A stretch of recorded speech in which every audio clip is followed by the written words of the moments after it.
One more time. I feel good about this one. I felt good about the last one. Okay, and action.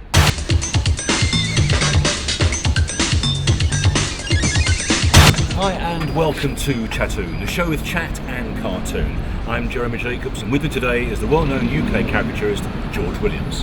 Hello. We're about to interview comedy actor and writer, best known for his work with the League of Gentlemen. I'm talking about the one and only Reece Shearsmith. Let's go inside and say hello, Dave. Come in! Hello, Reece.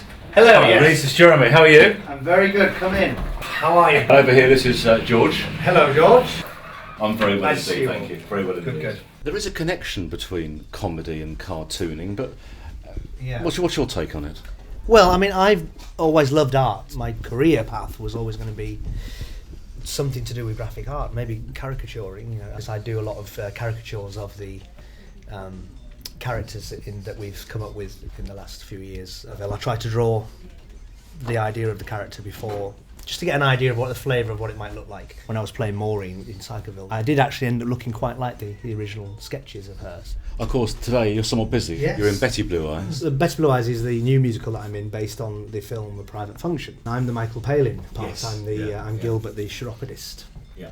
So I get to touch a lot of feet in this. I've got a lot of antibacterial gel backstage. Let's talk about pigs. The pig is literally hogging my time at the moment. Town council are kind of the baddies really of the piece. They've reared this illegal pig. When Betty comes out, it's no one's watching what we're doing anymore. It's just completely everyone's oohing and ahhing at the robot pig.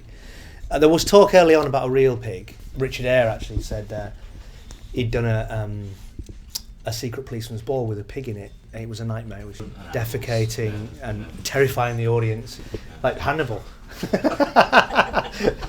Feet first. And it's a very silly evening, but it's very, I think you come out beaming. You'd be very mean-spirited to leave not having enjoyed yourself. Now, you like magic.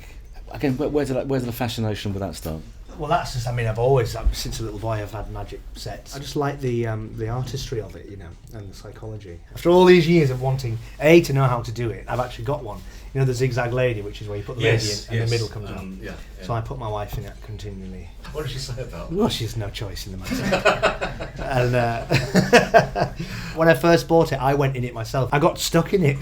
I was in it with my head and my hand and my foot, and then I couldn't get out because I was literally trapped inside it. Another dark aspect to your life recently has been the part you played in Burke and Hare. Now, what was it like working with John Landis? John is such a force of nature. To go out with him for a meal is quite terrifying because he's so loud, and yeah, he's brilliant, and he's so enthusiastic.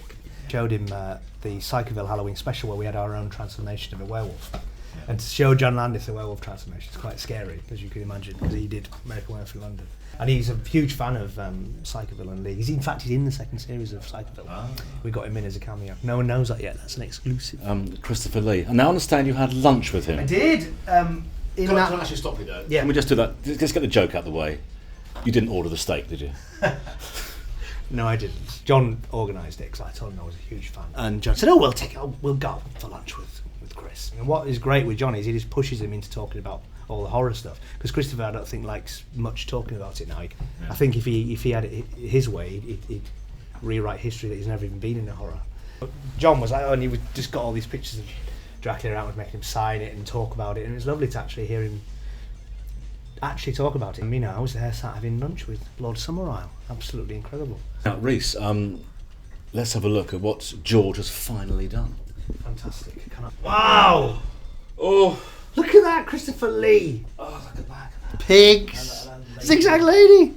Oh, it's brilliant. I love it. Fantastic. Lovely. Perfect. Even with my 1947 hair. I love it that you've got Christopher in there. Brilliant. This is going in here. It's going to be pride of place on the wall. So let's go inside and see exactly and say, don't call me 10 Takes Jacobs for nothing. Hello. One more. Hello. Lovely. Never know. Spotted Paul, that was really good. What a pleasure it is to work with this professional team. Nothing personal, so just... I'll just go home. Just okay, right, shut the door. Action! Come in.